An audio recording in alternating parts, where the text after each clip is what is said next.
안녕하세요. 오늘 타로 소울의 메시지라는 테마로 강연 맡을 올리비아라고 합니다. 타로에 대해서 얘기해드리고 그리고 타로의 이야기로 오늘 저녁을 좀 아름답게 꾸며보려고 하는데요. 네, 저희 갈 길이 좀 멀거든요. 그래서 빨리 시작하겠습니다. 1960년도에 굉장히 센세이셔널한 책을 출판을 하는데 그 책 이름이 융 앤 타로였어요. 그래서 그 융 앤 타로가 출판되는 시점을 시작으로 타로가 단순하게 이 포춘 텔링, 미래를 예견하는 목적일 뿐만 아니라 자기 자신의 무의식을 비추고 그리고 나를 이해하는 도구로 비약적인 발전을 하게 됩니다. 맨 처음에 이탈리아에서 필리포 마리아 비스콘티에 의해서 개인적인 불안을 잠재우기 위한 나의 마음의 불안을 옮겨놓기 위한 물리적 대치물로서 타로가 처음 만들어졌다가 유럽 귀족사회에 퍼지면서 이게 게임 용도로 사용이 되고 16세기, 17세기, 18세기를 거치면서 프랑스의 개별 신비주의자들이 성경, 신화, 헤르메스, 카발라 등등 상징 체계를 개인적 차원에서 입히면서 점술로 용도의 대전환이 한번 일어나고요. 이후에 1888년 황금새벽회, 영국 황금새벽회를 통해서 개별적으로 분산돼 있던 타로 점술 상징들이 체계화되고 통합되면서 대중화 되다가 MBTI 들으셨으면 아실만한 심리학자가 이제 칼 융이 있는데요. 칼 융이 어느 순간인가 이 타로를 접하고 이 타로의 그림들, 그냥 막 그려진 도상이나 그림이 아니고 여기에 인간 무의식의 상징이 녹아있다는 걸 발견하게 됩니다. 칼 융의 통찰과 1940년, 50년, 60년을 지나면서 굉장히 유명한 신화학자인 조셉 캠벨도 이 타로에 관심을 갖게 됩니다. 칼 융과 조셉 캠벨이 자신들의 신화적 지식과 그리고 칼 융의 심리학적, 심층 심리학적 지식이 여기 타로에 더해지면서 타로가 굉장히 급진적인 변화를 맞게 되죠. 현재 미국이나 영국에서는 이 타로가 심리학과의 정식 커리큘럼으로서 사용될 정도로 나의 무의식을 비추고 나를 이해하는 툴로서 굉장히 많이 사용이 되게 됩니다.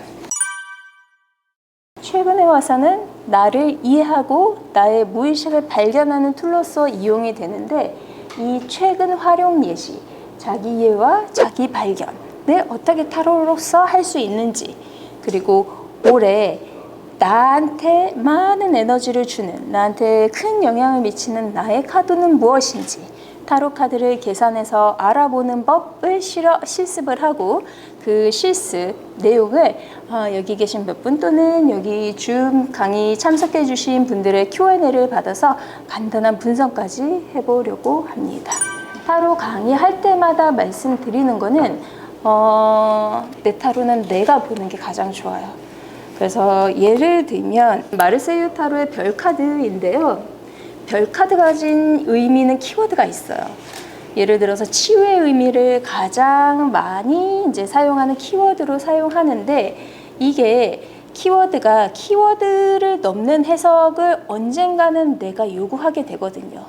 어떨 때는 이게 치유라는 의미의 카드가 나왔으니 내가 지금 치유가 필요한 시점이고 내가 너무 힘들 경우에는 곧 내가 치유를 예측할 수 있겠구나 라고 해석을 할 수 있지만 나의 인생 맥락과 나의 과거와 나의 미래와 내가 의식하지 못하는 나의 무의식 이런 거는 나만 명상하고 나만 찾아낼 수 있거든요.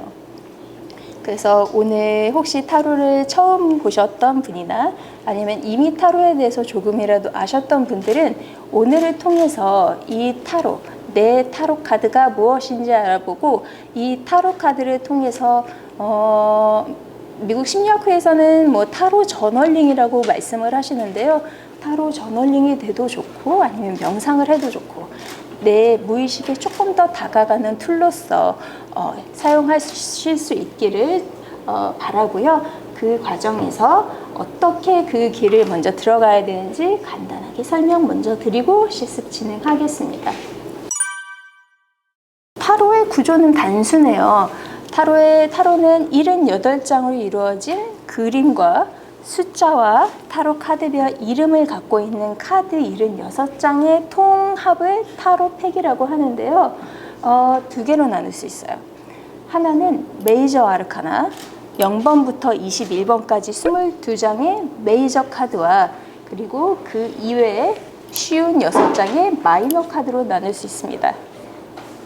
그래서 오늘은 우리가 간단한 나의 생년, 생월, 생일을 활용해서 나의 카드를 어떻게 알 수 있고 그 카드를 어떻게 해석하는지 한번 들어가 보겠습니다. 우리가 오늘 알아볼 게 시간이 되면은 5가지를 알아볼 거고요. 만약 시간이 너무 타이트하면 3가지 정도를 알아볼 건데 성격 카드, 그리고 영혼 카드, 그리고 그림자 카드 먼저 알아볼 거예요. 성격 카드 먼저 설명을 드리면 저기 제가 간단하게 아실 수 있도록 조금 이렇게 이미지를 써봤는데 냉장고를 비유해서 설명을 저는 많이 드리는데요. 오늘도 냉장고 비유를 한번 써볼게요. 냉장고는 모두 기본적인 기능이 쿨링 기능이죠. 음식을 차갑게 하는 것. 그러면 그거는 그냥 기능인 거예요. 펑션. 그런데 여러 브랜드 A사의 냉장고, B사의 냉장고, C사의 냉장고가 있는데 그 중에서 C사의 냉장고는 정수기가 달려 있어요. 그러면 이 C사의 냉장고는 마케팅을 할 때, 그러니까 사람들한테 더 잘 팔리도록 홍보를 할 때 내세워야 되는 기능은 쿨링 기능이 아니고 정수기가 달려 있다는 특수 기능이겠죠. 그래서 성격 카드는 이 피처, 특수 기능이라고 할 수 있습니다. 칼 융은 우리의 인생을 사회화 과정과 개성화 과정으로 나누는데 사회화 과정은 우리가 성인이 된 이후에 학교를 갈 수도 있고 안 갈 수도 있고 만약 학교를 갔든 안 갔든 그 이후에는 어떤 회사에 소속이 될 수 있고 승진을 하고 아니면 회사에서 어떤 일을 하면서 자기 입지를 만들어 가고 결혼을 할 수도 있고 안 할 수도 있고 결혼을 했어도 아이를 낳을 수도 있고 안 낳을 수도 있고 아이를 기르고 한 가정을 안정적으로 꾸리는 우리가 흔히 말하는 일련의 이런 사회화 과정들이 있는데요. 이 사회화 과정 동안 우리가 필요한 이 사회화 과정을 잘 살아내기 위해서 필요한 게 무엇인지를 알려주는 게 성격 카드입니다. MBTI를 빗대서 조금 더 부연 설명을 드리면 좋을 것 같은데요. 예를 들어서 제 MBTI는 INFP예요. 그런데 우리가 MBTI를 검사해보고 확인을 많이 해보는데 MBTI의 진실한 목적은 내가 INFP임을 아는 것뿐만이 아니라 사실은 그 반대 성향이 무엇인지 아는 게 그것만큼이나 중요하거든요. MBTI가 INFP라고 검사 결과를 받았어요. 그러면 내가 INFP를 아는 것도 물론 중요하지만 무엇을 알아야 되냐면 요거의 반대 성향을 내가 알아야 되는 거예요. I면 인트로버트, 나는 내향적인 사람이죠. 그럼 이거의 반대는 엑스트로버트, E죠. 그리고 나는 굉장히 직관적인 사람이에요. 이게 옳다 그르다 보다는 내 마음에 들다 안 든다로 세상 만사를 평가하는 사람인 거예요. 그래서 intuition, 반대는 sensing, S, 이죠. 그리고 저는 감정을 매우 소중하게 생각하는 사람이고 논리, 사고에는 취약한 사람인 거죠. 그럼 feeling의 반대는 thinking이겠죠. 그리고 저는 모든 것을 인식하는 대로 판단을 해요. 그러면 P의 perception의 반대는 judgment, J가 되겠죠.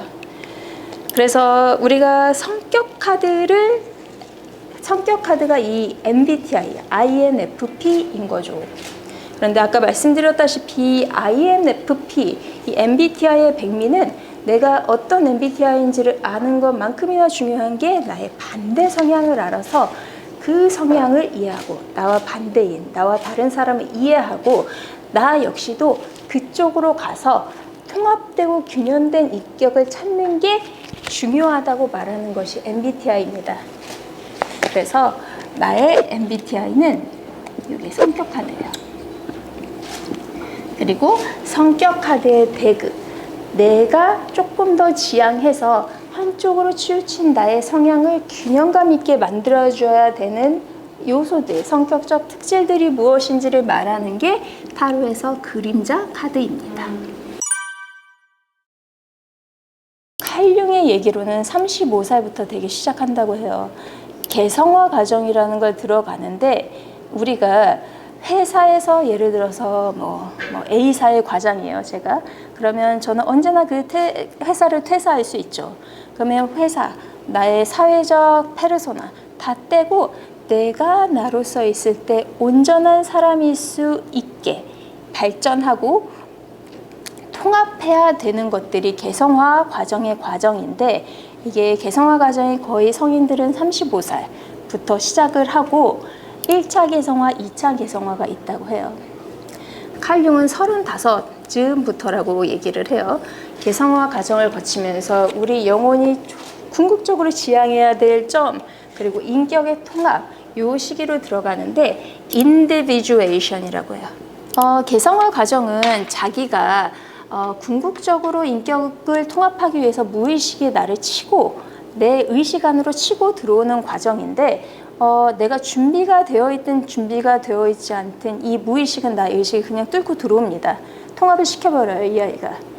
그런데 우리가 이 상태에서 준비가 조금 돼 있다면 이때쯤이면 나의 무의식이 나의 의식의 문을 두드리겠구나 하고 미리 선지적인 예감을 하고 있으면, 이 무의식이 들어올 때 내가 화장실도 하나 만들어 놓고, 무의식이 꽃다발을 좋아하면 꽃도 집에다 하나 사놓고, 그리고 침대 커버를 분홍색을 좋아하면 분홍색 침대 커버도 하나 씌워놓고, 이렇게 무의식이 통합될 때 스무스하게 통합되도록 내가 준비를 조금 해놓을 수 있죠. 하지만 이 무의식이 나의 허락을 받고 들어오는 게 아니고 얘가 문 두드리고 그냥 문 부수고 들어오게 되면 통합은 되겠지만, 그 통합에 5년, 10년이 걸리든 16년이 걸리든 이 통합의 과정이 굉장히 스트러글링하고 내면적으로 힘든 시기가 될 수밖에 없겠죠. 그래서 영혼 카드가 알려주는 게 이 개성화 과정에서 우리가 최종적으로 궁극적으로 추구해야 되는 영혼의 방향성입니다. 그래서 잠시 후에는 성격 카드, 영혼 카드, 그림자 카드를 구하는 법을 간단하게, 더하기 빼기니까 빼기는 없네요. 더하기니까 간단하게 구하실 수 있거든요. 그래서 이거를 알아보고 요거를 간단하게 분석하는 거 해보고, 또 하나 중요한 게 이어 카드라는 게 있어요.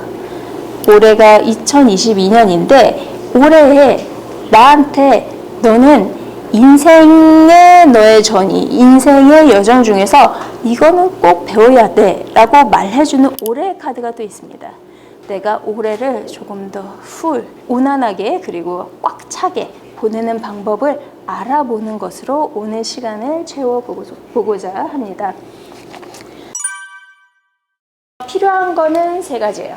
우선은 나의 생년, 1980년생이면 1980이라는 4자리 숫자, 그리고 내가 2000년생이라면 2000이라는 4자리 숫자, 그리고 두 번째로 필요한 건 내가 태어난 월, 8월이면 08, 4월이면 04, 11월이면 11, 그 다음에는 내가 태어난 일. 그래서 맨 위에 내가 태어난 연도의 4자리를 적습니다. 이게 내가 태어난 연도이고요. 그 다음에 내가 태어난 월이 있습니다. 내가 태어난 월을 자릿수 첫 자리, 둘째 자리 맞춰서 11월이라고 해볼게요. 월을 적고 그 밑에 내가 태어난 일자를 적습니다. 그래서 굉장히 간단해요. 이 자릿수대로 쭉 더하시는 거예요. 그래서 첫째 자리끼리 더하면 2, 첫째 자리까지 더하면 0, 하나 올라가서 0, 그러면 2. 2002라는 숫자가 나오죠. 그러면 요 각각의 자릿수별로 합해서 나온 요 4자리 숫자를 각각을 또 더합니다. 그러면 2 더하기 0 더하기 0 더하기 2가 되겠죠. 그러면 4가 됩니다. 그래서 여기까지 구하신 다음에 화면을 보시면 이 구해진 숫자가 이 샘플로 사용한 생년월일은 숫자 4인데 자릿수별로 더하고 합산에 대한 자릿수를 다시 자릿수별로 더한 숫자가 맨 위처럼 1부터 22 사이에 걸친다 하면 그거는 그대로 성격 카드이고, 만약에 숫자 22가 나왔다 하면은 바보 카드가 나의 성격 카드예요. 그리고 영혼 카드 같은 경우에는 제가 앞에 차트를 통해서 다시 한번 설명드릴 것이고, 만약에 각 자리의 합과 합산에서 나온 네 자리의 각각 숫자의 도합이 23보다 위일 경우에는 성격 카드 두 자릿수를 다시 더해서, 그러니까 예를 들어서 이 숫자가 24가 나왔다 하면 2 더하기 4를 하시면 돼요. 그러면 6이 나의 성격 카드가 되겠죠. 그래서 잠깐 시간을 드릴 테니 요 나의 생년, 그리고 생월, 그리고 생일까지 자릿수별로 한번 더해 보시고 합산된 자릿수를 다시 더해서 저 세 케이스 중에 하나가 분명히 되실 거거든요. 그래서 성격 카드의 넘버, 나의 성격 카드 넘버를 한번 구해보는 거를 먼저 실습을 해보고자 합니다. 그래서 여기까지 구하신 다음에 지금 띄워드리는 슬라이드 맨 우측에 보시면 성격 카드, 영혼 카드, 그림자 카드라는 테이블 표가 보이실 텐데, 내가 성격 카드가 1 나왔으면 그 옆이 1, 영혼 카드, 그리고 나의 그림자 카드는 몇 번인가가 그림자 카드 차트에 나와 있습니다. 그래서 나의 성격 카드 계산하시고 영혼 카드 알아보시고 그 다음에 그림자 카드가 몇인지 저 차트에서 찾으시면 돼요. 연인 카드가 가진 의미는 크게 두 가지로 볼 수 있어요. 6번 연인 카드인데, 연인 카드는 말 그대로 사랑이 선생님 인생에 굉장히 중요하게 작용하는 사람일 수도 있고요. 연인 카드는 천사로 보이는 어떤 형상이 위에서 손을 이렇게 내밀고 있고, 한쪽에는 나체 여성이, 또 한쪽에서는 나체 남성이 이렇게 서 있는 그런 그림을 하고 있는 카드인데, 이 관계에서는 중요한 게 우선은 선택. 연인 카드가 나의 카드로 나온 그 해, 또는 연인 카드가 성격 카드로 나온 사람은 사랑이 키워드이거나 아니면 선택이 키워드일 수도 있어요. 그리고 관계.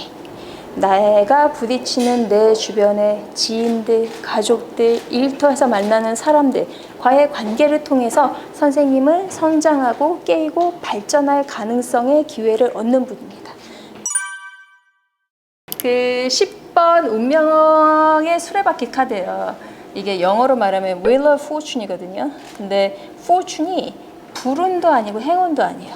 Wheel of Fortune, 운의 카드예요. 그래서 misfortune도 아니고 완전 fortune도 아니에요. 그래서 운의 카드인데, 모든 인생은 업 앤 다운이 있고 바퀴가 돌아가듯이 업 앤 다운이 있고, 그래서 모든 것은 변한다는 전제를 항상 그 리마인드 하고 계셔야 되는데, 왜냐하면 인생의 변화를 많이 경험할 가능성이 많으세요. 그래서 이동, 이직 등등 이런 변화들을 통해서 선생님은 확장, 성장의 기회를 많이 얻으시는 분입니다. 다만 그 이동이 많을수록 리스크는 커지잖아요. 안정성하고는 반대되는 개념이니까요. 그래서 이동하실 때 겪으실 수 있는 어려움도 있고 또 좋은 점도 있을 텐데, 만약에 좋은 점이면 그 좋은 점을 만끽하시고요. 어려운 점일 경우에는, 왜 요즘 쉽게 얘기하는 게 뭐 다 지나가리라 이런 말 있잖아요. 지금 이 힘든 것도 지나가리라. 그거 한번 상기해 주시면 그 어려움을 극복하고 지나치는데 조금 도움이 되실 것 같아요. 그림자 카드가 선, 태양 카드인데, 이분들은 밝은 빛을 가지고 계세요. 밝은 빛을 가지고 계신데 나의 진정한 빛은 아직 도달하지 못한 사람일 경우가 많아요.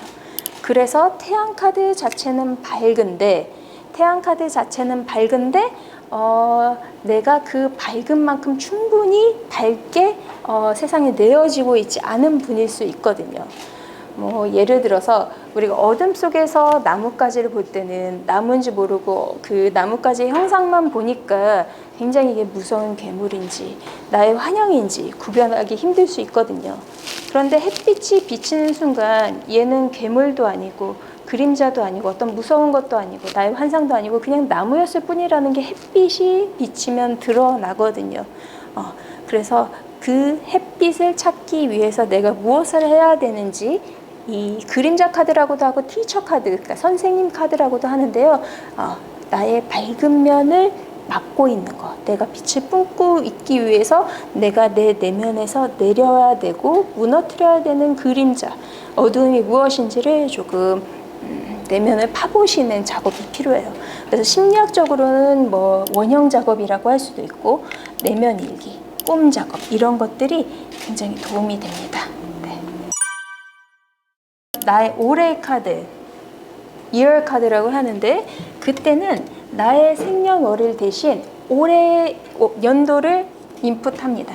그래서 2022년이니까 2022 그리고 내가 태어난 5월 그리고 날짜 18일 그러면 15, 4, 2045 정의의 해에는 우리가 뭐를 좀 포커스 해야 되냐면 정의의 여신, 정의 카드를 보시면 정의의 여신으로 보이는 사람이 스케일, 그 저울 같은 걸 양쪽에 들고 있어요. 정의의 여신이니까. 그래서 밸런스가 중요한데 어떤 측면의 밸런스냐. 내가 나의 성격적 특질을 봤을 때 내가 너무 외향적이면 내가 균형을 맞추기 위해서 조금 내향 쪽으로 움직여야 되지 않은지 고민을 한번 해보시면 좋고요. 그리고 나의 특질 중에서 내가 인격의 통합, 균형으로 가기 위해서 내가 의도적으로 목표해야 되는 것들이 무엇인지 보면 좋은 해입니다. 그래서 그 레슨을 배우라고 하는 해예요.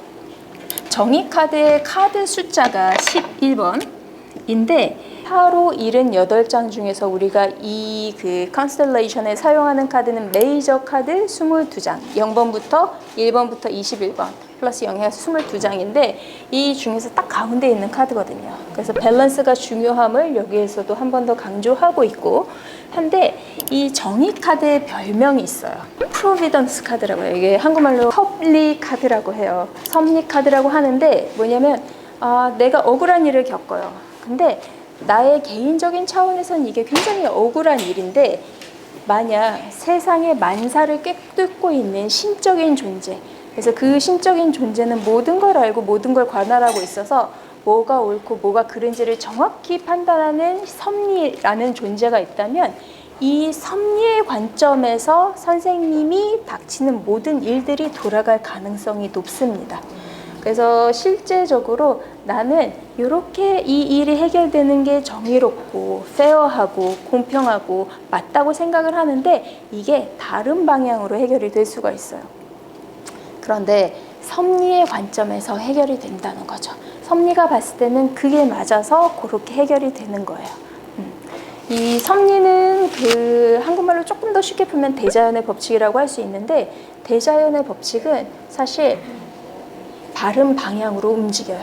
그래서 당장은 나한테 손해거나 아픔이거나 억울함으로 다가올 수도 있지만 길게 롱런으로 봤을 때는 선생님한테 좋게 작용할 가능성이 많고 그리고 정의 카드의 특성상 만약에 법 관련 아니면 코트, 법정 관련해서 뭔가 이슈를 맡게 되신다면 선생님이 유리한 방향으로 그런 송사들은 풀리게 됩니다.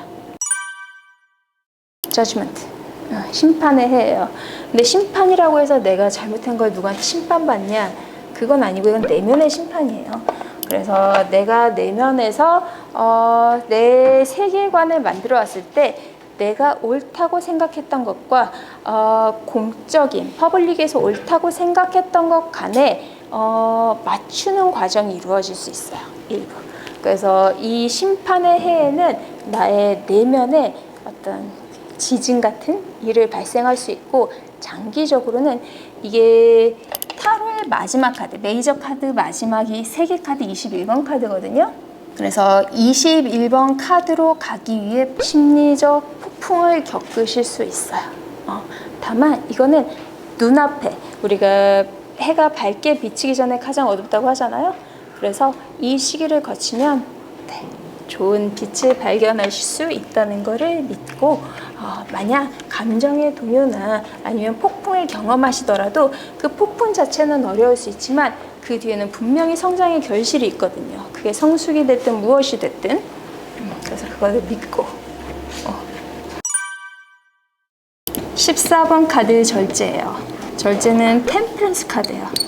제가 고3 아들이 있는데 고3 아들한테 1월 1일 날 와봐라 해가지고 올해 어떻게 지내야 될지 타로 한번 뽑아보자 해서 뽑았는데 얘한테 절제 카드가 나온 거예요. 그래서 너는 이 카드가 너한테 의미하는 바가 무엇이라고 생각하니? 라고 물었더니 자기가 고3을 올라가니 유튜브를 줄이고 게임을 줄이라는 절제하라는 메시지가 아닐까라고 단순하게 읽더라고요. 그래서 제발 그랬으면 좋겠는데 사실 절제가 가지는 의미는 조금 달라요. 나눠드린 프린트 올해 카드를 절제 카드로 보셨을 때 어떻게 읽어야 되는지에 대해서 살짝 적어놨는데 이 절제 카드는 완벽주의 성향을 가진 분들이 계세요. 그래서 실패를 피해 가시는 경향이 있죠. 그래서 뭐 만사는 아니지만 어떤 일에 있어서는 시행착오의 초기 과정이 있어야지 그 다음으로 넘어가기도 하는데 이분들은 시행착오조차도 실패로 치부하시고 잘 안 넘어가실 수도 있어요. 그런데 거기 천사를 보시면 그 물병, 자 두 개를 양손에 들고 있는데 이 자를 통과하는 물이 우리는 물질 세계에 사니까 중력의 법칙의 영향을 굉장히 받죠. 그런데 중력에 거슬러서 이 물병에서 저 물병으로 물이 흐릅니다. 그래서 선생님이 꿈꾸셨던 욕망 그리고 꿈꾸셨던 aspiration, 열망하셨던 것 그것들이 어떤 순간에는 이루어지기 힘들고 현실성이 불가능하다고 생각을 하신 순간도 있을 거예요. 그런데 어떤 나의 꿈들은 어떤 종류의 꿈들은 리스크 테이킹이 꼭 필요하기도 하거든요. 그리고 시행착오가 필요하기도 하고 그래서 절제 카드를 조금 피상적으로 읽으면 절제해야 돼, 아껴야 돼, 무언가를 덜해야 돼, 욕망을 줄여야 돼라고 읽으시는 분들도 계시지만 이거를 한 차원 더 깊이 파고들면 절제가 가지는 완벽주의 때문에 시행착오 트라이얼 앤 에러를 용납하지 못해서 더 넓은 곳으로 나가지 못할 수 있거든요. 혹시 내가 이제까지 인생 경험에서 그런 경험이 있었는지 한번 되돌아보시고 이 천사가 양손에 들고 있는 물병이 이 물병에서 저 물병으로 대각선으로 수직이 아니고 대각선으로 물이 흐르려면 물질계의 법칙이 아니고 뭔가 그 이상의 것, 신비, 기적이 일정 부분 작용을 해야 돼요. 그래서 일제까지는 조금 리스크 테이킹을 안 하는 방향으로 만약에 결정을 해오셨다면 올해는 불가능하지 않을까라고 생각했던 것들이 가능해질 수도 있어요. 다만 여기에는 리스크 테이킹이 일부 필요할 수 있고 그리고 완벽주의 성향보다는 내가 밸런스 잘 맞추셔야 돼요. 내가 지금은 절제를 발휘할 때인지 아니면 불가능하리라고 생각했던 나의 꿈과 욕망을 이루기 위해서 살짝 내가 리스크 테이킹을 해서 실제 불가능해 보이던 것을 현실화 시킬 것인지 이거에 대해서 테스트가 오는 해입니다. 그래서 저랑 친하게 지내는 분도 올해 절제 카드인데요. 뭐를 절제해야 되냐 아니면 뭐 투자를 조금 보수적으로 해야 되냐 이런 말씀 하시는데 우선 그거는 개별 카드를 그때그때 맞춰서 한번 뽑아봐야 되는 거지만 기본적으로는 저는 이런 말씀 드렸어요. 불가능해 보이던 나의 꿈, 나의 과거, 나의 aspiration이 이루어질 수도 있는 해인데 그러기 위해서는 나의 완벽주의보다는 시행착오까지도 포용하는 것이 필요할 수도 있어요. 절제 카드가 올해 카드가 아니고 만약 나의 성격 카드나 영혼 카드로 절제 카드를 득하신 분들은 완벽주의 성향 약간 있을 수 있거든요. 근데 이게 나한테 어플라이 될 경우에 적용될 경우에는 뭐 괜찮죠. 나만 내가 원하는 수준으로 맞춰서 모든 걸 해내면 되니까. 근데 이분들의 조금 주의하셔야 되는 사항은 이 완벽주의의 어떤 내가 원하는 기대치, 아웃풋의 기대치를 나뿐만이 아니고 다른 분들한테도 적용을 하세요. 그래서 그 부분에서 살짝 갈등이 발생할 수 있다는 거는 미리 기억하시고 가시면 좋을 것 같아요. 여자가 굉장히 하얀색 꽃무늬 그 왕관과 드레스를 입은 여자가 입 벌리고 있는 사자를 쓰다듬고 있어요. 그래서 이거는 무슨 의미냐면 단테가 자기의 각성을 위해서 지옥에 들어가서 중간계인 연옥을 지나서 이제 천국에 도달하는데 그 지옥에 들어가기도 직전에 단테를 가로막는 동물이 있어요. 그게 사자, 암늑대, 표범인데 이 여기에서 사자는 우리의 오만과 욕심과 정욕을 가리킨다고 해요. 그래서 8번 힘카드에 나타나는 사자는 우리 내면의 이런 욕망들을 가리킵니다.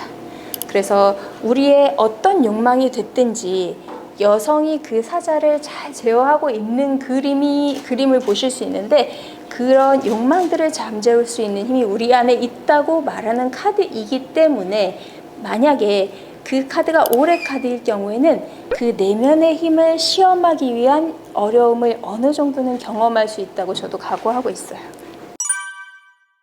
성격 카드 9번이 은둔자 카드예요. 그 hermit 카드인데 은둔자 카드가 이제 성격 카드로 나오신 분들은 대부분 99% 이상의 타로 리딩 하시는 분들께서 혼자 있어야 된다. 떨어져 있어야 된다. 사회랑 조금 떨어져 있어야 된다. 라는 리딩을 해드리는데 사실 은둔자 카드의 키워드는 두 가지입니다. 고독, 지혜예요. 고독은 이제 영어로 하면 solitude 그리고 지혜는 wisdom인데 solitude 같은 경우에는 어원을 조금 파보면 내용이 조금 더 잘 이해가 돼요. 그래서 은둔자 카드가 성격 카드이신 분들은 혼자만의 시간 이게 isolation 그러니까 고립이 아니고 solitude 고독의 시간을 보내시는 게 중요한데 고독이 영어로는 solitude라고 하는데 이게 불어에서 온 단어예요. 그래서 이 어원을 두 개로 쪼개서 분석을 해보면 soul 우리 유명한 이탈리안 그 가국 중에 오솔레미오 있죠. soul은 태양, etude는 attitude의 약어예요. 그래서 solitude 고독은 태양의 자세입니다. 태양은 홀로 하늘에 떠 있는데 자기 할 일 다 하죠. 세상에 빛 보낼 때 다 보내고 자양분을 줘야 될 때 모든 자양분을 줍니다. 그러면서도 태양 외롭다고 생각해 본 적 저는 한 번도 없어요. 홀로 있때 자기 자신이 할 일을 다 해내가는 사람들이에요. 다만 이분들은 고독의 시간을 보내면서 지혜를 획득을 하셔야 되는데 미국의 유명한 시인 중에 에머슨이라는 시인이 있어요. 라이프 와일드 에머슨. 이 에머슨은 굉장히 그 미국의 국민 시인이고 많은 유명한 시인들이 이렇게 조그만 책으로 그 사람의 일대기가 설명이 될 때 에머슨의 시집만 이만해요. 그래서 처음에 영국으로부터 미국이 독립한 한참 이후에도 정신적으로는 미국이 영국에서 독립하지 못했다고 봤어요. 근데 이 라이프 와일드 에머슨이 자기가 낸 책이 있는데 Self-Reliance, 자기 자립. Self-Reliance 책 첫 마디가 어떻게 시작하냐면 너 자신이 아닌 것은 무엇이든 추구하지 말아라 라는 단어로 이 책을 시작합니다. 이 사람이 정의하는 외로움은 어떤 거냐면 자기 자신에 집중하지 못하고 또 자기의 삶의 본질에 집중하지 못하는 상태를 외로움이라고 정의를 했어요. 그래서 우리가 은둔자 카드가 말하는 고독의 시간을 보내며 지혜를 획득하는 시간으로 그 은둔자의 시간을 만들어야 되는데 우리가 영혼의 그 엘리베이션, 그 지혜를 얻기 위해서 필수적으로 필요한 것이 두 가지가 있습니다. 하나는 생활의 경험. 칼융이 말하기를 우리가 온전한 인간이 되기 위해서는 적절한 사회화 과정을 겪고 그 다음에 개성화라는 인격 통합의 단계를 겪어야 된다고 하죠. 사회화 과정을 빗댄 게 생활의 경험입니다. 그런데 생활의 경험만 있으면 되냐? 그렇지 않아요. 읽고 쓰고 사유하고 명상하고 하는 이런 우리 영혼을 각성시키기 위한 땔감들이 필요합니다. 만약에 생활의 경험이 없다면 명상 자체가 안 되고요. 읽고 쓰고 사유하고 명상하고 한 자제가 없다면 명상과 환상의 경계가 모호해질 수 있습니다. 그래서 생활의 경험과 읽고 쓰고 사유하고 명상한 이 명상을 위한 땔감이 필요한 거예요. 은둔자가 고독의 시간을 보내며 자기의 영혼을 각성시키기 위해서는. 그래서 모래 카드든 성격 카드든 영혼 카드든이 은둔자 카드라고 나오신 분들은 저는 혼자 시간을 보내야 돼. 그 혼자 시간을 어떻게 보내야 되냐. 자기가 이제까지 살았던 생활의 경험에 살짝 혼자만의 시간으로 들어오시되 이제까지 읽고 쓰고 사유하고 명상했던 것들을 땔감 삼아서 혼자 contemplation, meditation일 수도 있고 명상의 시간을 보내면서 새로운 나로 거듭하시기는 기회로 만드시길 저는 제안드리고 싶어요. 우리가 조금 더 중요하다고 생각하는 오래 카드에 대해서 조금 더 얘기해 보려고 합니다. 오래 카드의 백미는 오래 카드가 무엇인지를 아는 것을 넘어서 나의 인생 차트를 그리는 게 중요합니다. 뭐냐면 우리가 올해의 나의 생월과 생일을 더해서 올해 카드를 구했다면 우리의 1년 전, 우리의 2년 전 또는 우리의 1년 후 또는 우리의 2년 후에 올해 카드도 역시 구할 수 있다는 말이 되죠. 그래서 이거는 제가 실제로 상담했던 분의 실례를 가지고 오는데 이게 굉장히 재밌는 게 우리가 사주 보면 10년 대운이라고 하잖아요. 그래서 이 차트를 자신에 맞게 집에 가서 한번 계산을 해서 쭉 리스트업을 해보시면 10년 단위로 패턴이 바뀝니다. 대운이 바뀌듯이.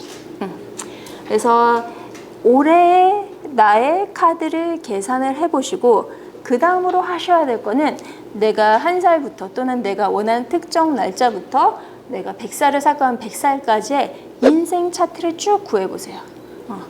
그러면 거기에서 무엇이 나오냐? 반복되는, 가장 많이 반복되는 카드들 한 3개 정도가 나옵니다.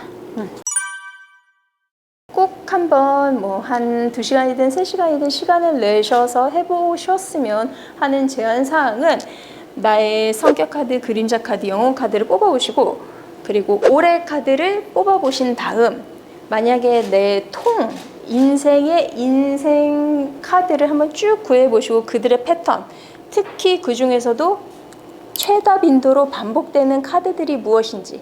왜냐면 내 인생에 내가 더 집중하고 포커스하고 갈고 닦아야 해서 나오는 거거든요. 영혼 카드와 영혼 카드의 대극 그림자인 나의 인생 차트에서 반복되는 카드들에 대해서는 꼭 한번 어떤 카드들이 그렇게 나한테 메시지를 주는지 보시고 그리고 그 카드들을 중심으로 오늘은 준비하지 않았지만 그 타로 저널링이라는 게 있어요. 그래서 조금 글도 한번 써보시고 그리고 여기 리탄빌에서 요가 또는 명상도 한번 해보시고 하는 것들을 저는 조금 추천드리고 싶습니다. 플라토는 우리 영혼의 단계를 3단계로 나눕니다. 0번 빼고 1번부터 21번까지 21장의 카드로 타로 메이저 카드는 이루어져 있는데요. 777 21장으로 이제 타로가 이루어져 있고 각각 7장씩을 각각 영혼의 단계를 표방한다고 플라톤이 타로를 얘기한 건 아니지만 이 타로 학자들이 이렇게 풀어서 해석을 해요. 그리고 7번까지 통해서 우리가 이 물질 세계에서 어느 정도 사회화를 잘 겪어서 이제 어느 정도 성취를 이루면 그 다음에 8번부터 시작되는 8번부터 14번 절제까지 시작되는 의지의 단계로 넘어갑니다. 그런데 이 의지의 단계를 자세히 보시면 여기 8번의 힘, 그리고 11번의 정의, 그리고 14번의 절제, 중세의 기본 덕목이라고 표현되는 4가지 덕목들이 있었는데요. 8번 힘, 하나는 정의 카드, 또 하나는 절제, 그 다음에 지혜인데 이 2번 의지의 단계에서는 이런 힘, 정의, 절제 같은 내면의 힘을 길러야 그 다음 단계인 지혜로 넘어갈 수 있다고 해요. 그런데 조금 웃긴 게 아까 질문 주신 분 말씀대로 지혜 단계면 거의 14번의 원형을 거치고 15번째 지혜 단계에 올라왔는데 지혜 단계 초입을 받고 있는 게 악마 카드예요. 15번. 조금 모순이고 왜 얘가 이 자리에 있어야 될까 의문일 수 있는데 여러 가지 방식으로 설명을 드릴 수 있지만 단테를 조금 비유를 들어보고 싶어요. 단테가 자기의 최전성기였던 35살에 어두운 숲에서 지옥으로 들어가고 연옥을 거쳐 이제 천국까지 가면서 자기 영혼의 각성을 이루는데 왜 먼저 지옥을 경험해야 했을까? 그리고 심지어 지옥 들어가기 전에도 지옥 못 들어가게 하려고 사자, 암늑대, 표범이 앞에 막고 있었어요. 이거는 뭐냐면 내가 실제로 내 영혼의 각성의 일정 부분을 이루기 위해서는 내 안의 그림자가 무엇인지 명확히 한번 파악을 해야 된다는 거예요. 그래서 보면 6번 연인 카드, 연인이 나체로 서 있고 위에 천사가 있는 그림하고 15번 악마 카드, 역시 남자 여자가 나체로 있고 악마가 중간에 서 있는 이 구도가 6번 연인 카드와 15번 악마 카드가 같습니다. 그래서 우리가 악마 카드를 읽는 방법은 우리 내면에 그림자가 무엇인지 봐야 된다고 생각을 하시면 되고, 조금 더 구체적으로 설명을 드리면 현대사회에 있어서 우리 내면의 악마가 무엇일까 한번 생각해 볼 수가 있어요. 무엇이 있을까요? 악마 카드에 대한 해석 관한 책, 논문이든 책이 됐든 어떤 것들을 보면 거의 키워드로 99.9% 나오는 게 중독입니다. 우리의 성장을 가로막는 악마적인 것들, 그림자인 것들이 무엇인지 한번 생각해 보면 중독은 맞아요. 근데 이 중독들을 우리가 나는 중독 없어, 나는 술도 안 마시고 담배도 안 펴 라고 생각하기보다는 내가 가지고 있는 중독들이 분명히 있을 수 있거든요. 현대인들이 가지고 있는 중독은 가장 큰 거는 무엇일까요? 미래에 대한 불안. 카프카는 초조해하는 것은 죄다 라고까지 얘기를 했는데, 타로가 서구 문명에 기원을 했고 많은 비유들이 성경에서 따기 때문에 성경 인용을 자주 하는 편인데, 성경 구절에 그런 말씀이 있어요. 새들도 다 먹이고 입히신다고 해요, 신은. 그래서 자기 밖을 자기가 타고 난다고 하는 말하고 일맥상통할 수 있는데, 미래에 대한 불안을 과도하게 갖고 있는 사람이 있어요. 이것도 중독이거든요. 그리고 어떤 젊은 분들, 특히 여성분들 상담을 해보면 쇼핑 중독에 빠져 계신 분들이 있어요. 이건 자기에 대한 폭력이거든요. 그러면 또 뭐가 있을까요? 내가 더 높은 단계로 올라가기 위해서 버려야 되는 중독들. 아까 말씀드린 미래에 대한 불안, 쇼핑 중독, 그리고 도피하기 위해서 오히려 일로 침잠하는 일 중독, 워커홀릭이라고 하죠. 그리고 마약 또는 사랑 중독 등등등등이 나오는데, 나의 성장을 방해하는 악마적인 것, 그리고 그림자들이 무엇인지 중독적인 측면에서 내가 나쁜 게, 이게 안 좋은 게 알고 있는데 내가 끊어내지 못하는 부분이 무엇인지 보셔야 됩니다. 오늘 온라인으로 참여해 주신 분들도 계시고, 날씨 차가운데 직접 걸음해 주신 분들도 계신데요. 소중한 시간 이렇게 할애해 주셔서 너무 감사하고, 만약에 다음 기회가 된다면 이렇게 조금 간단하게 읽었던 거 조금 소수로 진행하더라도 뎁스 있게 진행했으면 좋겠고, 타로를 미래를 예견하는 도구로도 물론 쓰지만 저도 그쪽으로 제일 많이 써요. 하지만 이런 상징에 대한 접근 이해를 통해서 나의 무의식에 자기 이해에 한 발 더 다가가는 계기가 조금 재미있게 느껴졌었으면 하는 바람입니다. 주최 측 리턴빌 통해서 이 관련 자료는 다 송부를 드릴 예정이니 충분히 참고해 보시고, 기회가 된다면 타로 관련해서 더 재미있는 이야기, 그리고 신화 이야기, 그리고 조셉 캠벨이나 카일 융 관련해서 어떻게 풀 수 있는지 조금 더 말씀드릴 수 있는 기회가 있었으면 좋겠습니다. 다들 따뜻하고 아름다운 밤 보내세요. 감사합니다.